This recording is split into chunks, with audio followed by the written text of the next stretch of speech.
30 থেকে 40টার মতো পেঁপের চারা নিয়ে আসছি। এই পেঁপে চারাগুলো ফাঁকা ফাঁকা জায়গায় লাগিয়ে দিব। আজকে আবারও প্রজেক্টে চলে এসেছি। আজকে প্রজেক্টে চলে আসছি একটা কারণে, সেটা হচ্ছে বর্ষাকাল, বর্ষার সিজন, চারিদিকে পানি দেখতে পাচ্ছেন। তো এই যে কিনারাগুলো রয়েছে, এই তীরগুলো রয়েছে, তীরগুলোতে অনেক জায়গা ফাঁকা রয়েছে।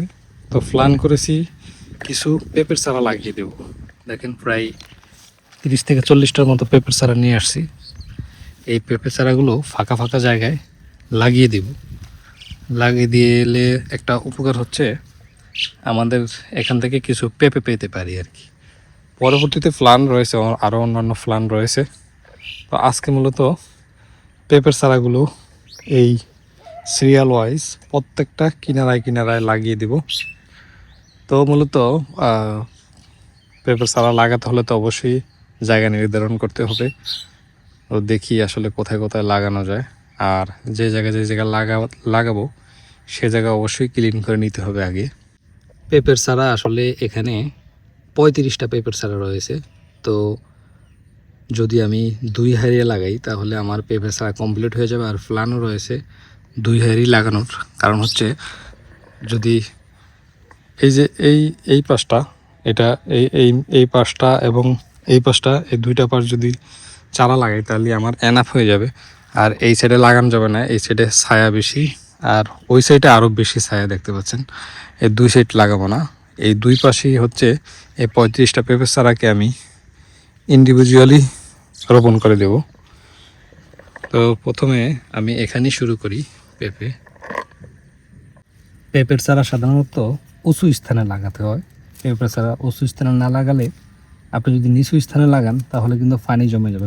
যেহেতু বর্ষার সিজন, পানি জমে যাবে। আর পানি জমে গেলে একেবারেই গোড়া পচে যাবে, আর চারাটা আর বড় হবে না।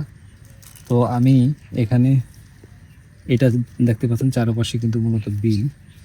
আর বিলের এখানে এই জায়গাটা উঁচু স্থান, এই জন্য উঁচু স্থানে আমি পেঁপের চারাটি এখানে লাগিয়ে দেব।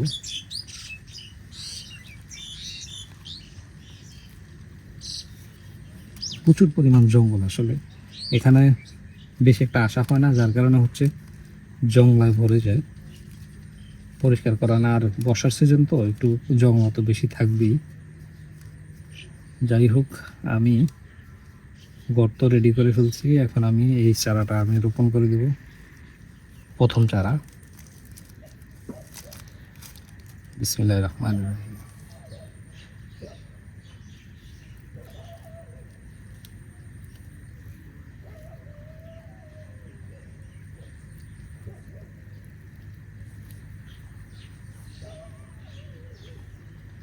আলহামদুলিল্লাহ, প্রথম চারা রোপণ হয়ে গেল। গতকাল রাতে এনেছি চারাগুলো গতকাল রাতে আনার কারণে একটু হয়ে গেছে।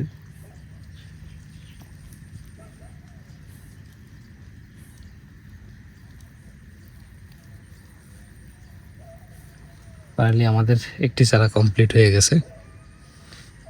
এখন দ্বিতীয় চারা যাচ্ছি।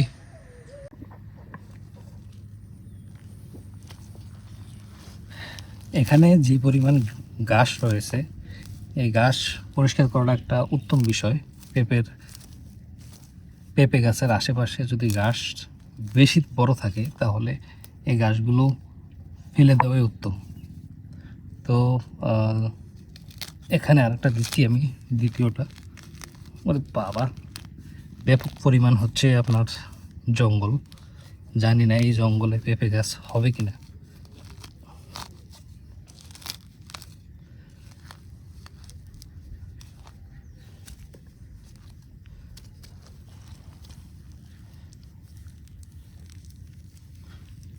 ব্যাপক পরিমাণ জঙ্গল এখানে।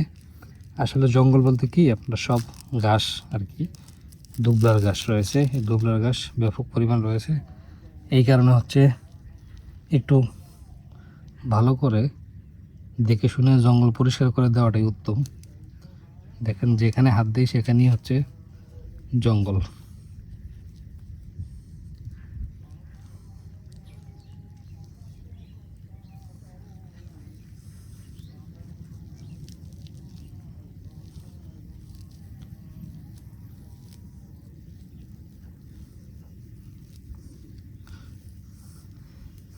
এটা হচ্ছে আমার দ্বিতীয় নাম্বার পেঁপে গাছের চারা রোপণ। দ্বিতীয় নাম্বারটা অলরেডি শেষ করে ফেলছি। চারপাশে জঙ্গল, জঙ্গলের ভিতরে দিচ্ছি, তবে নিয়মিত পরিচর্যা করতে হবে। নিয়মিত পরিচর্যা না করলে এগুলো বেশি দিন থাকবে না, কারণ যদি গাছের তুলনায় গাছ বড় হয়ে যায় তাহলে এই গাছ বড় হতে খুব মুশকিল অবস্থা হয়ে যাবে। যাই হোক, এটা কমপ্লিট করে দিয়েছি। এবার তৃতীয় নাম্বারে চলে যাচ্ছি। তৃতীয় গাছের চারাটি আমি এখানে দিব ভাবতেছি। এখানে একটু উসুল রয়েছে, তৃতীয় গাছের চারাটি আমি এখানে দেব। দ্বিতীয়টাও, এগুলো সবগুলো পেঁপে গাছই হচ্ছে উঁচু স্থানে দিতে হয়। তো তৃতীয় গাছের চারাটি আমি এখানে দিব। আমি আমি একে একে প্রত্যেকটা গাছের চারাই রোপণ করব। তো সবগুলো তো আসলে দেখানো যাবে না, ভিডিওর লেন্থ অনেক বড় হয়ে যাবে। তো আমি 3টা দিক হচ্ছে মূলত শেষ করতে যাচ্ছি। ফাইনালি সবগুলো রোপণ করে আপনাদেরকে ফাইনাল একটা লুক দেখাবো, ফাইনাল একটা দেখাবো।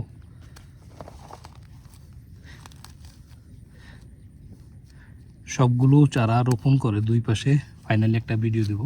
সেই ভিডিওতে আপনাদেরকে দেখাবো মূলত আমি কিভাবে রোপণ করেছি। আসলে সবগুলো ভিডিও করতে গেলে ভিডিওর লেন্থ অনেক বড় হয়ে যাবে এবং কাজেরও একটা ব্যাঘাত ঘটবে। সেই জন্য আমি এই তৃতীয় নাম্বার চারাটি রোপণ করে আমি এখান থেকে সবগুলো চারা রোপণ করে ফাইনালি আপনাদেরকে দেখাবো যে আমার রোপণ ঠিক হয়েছে কিনা। আর অবশ্যই রোপণ ঠিক হলো কি ঠিক হলো না, এটা অবশ্যই আপনারা আমাকে কমেন্টসের মাধ্যমে জানাবেন। কমেন্টস করে জানাবেন যে আমার রোপণ ঠিক আছে কিনা। মাটি গেল কই?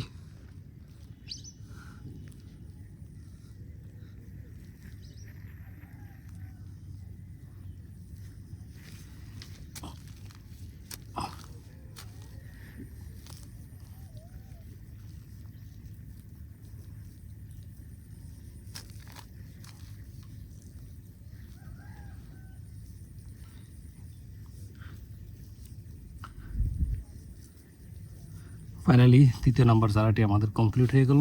এরকমভাবে স্টেপ বাই স্টেপ সবগুলো চারা আমি রোপণ করে ফাইনালি আপনাদেরকে দেখাচ্ছি একটু পরে। আজকের ওয়েদারটা এক অন্যরকম ওয়েদার দেখতে পাচ্ছেন, পুরো ব্লু স্কাই। আর এর ভিতরে কাজ করতে এসেছি, প্রচুর পরিমাণ রোদ। যদিও ওয়েদারটা সুন্দর লাগতেছে, কিন্তু রোদের এত প্রকট আসলে কাজ করা যাচ্ছে না একেবারে। পুকুর পরিষ্কারের কাজ চলমান, কচুরিপানা দূরীকরণের কাজ চলমান। দেখতে পাচ্ছেন একটু আগে এখান থেকে শুরু করছিল, এক কিনারা হয়ে একদম ওই মাথা পর্যন্ত চলে গেছে। হয়তোবা এক দুপুরের মধ্যেই এই কাজ সম্পূর্ণ হয়ে যাবে। তখন আমি আপনাদেরকে ফাইনাল একটা রূপ দেখাবো, আসলে পুকুরের অবস্থা কত ক্লিন হয়ে যাবে। আর ক্লিন হলে, এই যেহেতু এটি একটি সারা পুকুর, চারপাশে বিলের যত দেশীয় মাছ রয়েছে সব মাছই হচ্ছে এই পুকুরের দিকে ধাবিত হবে। যদি পুকুরটা পরিষ্কার পরিচ্ছন্ন না থাকে তাহলে কোনো মাছই থাকবে না। যেই পরিমাণ কচুরিপানায় ভরা ছিল, মনে হয়েছিল একটি ডোবা এটি। আর এই ভরা কচুরিপানার ভিতরে মাছ, বড় বড় মাছ আসার সম্ভাবনা খুবই কম, যার কারণে মূলত এই কচুরিপানাগুলো উঠিয়ে দেওয়া হচ্ছে যাতে আলো বাতাস থাকে এই পুকুরে। এবং ওই যে সামনেই হচ্ছে এই পুকুরের মেইন যেই লোলটি রয়েছে, মেইন লোল ওই সামনেই। তো সেই লোল দিয়ে মাছ ঢুকবে মূলত।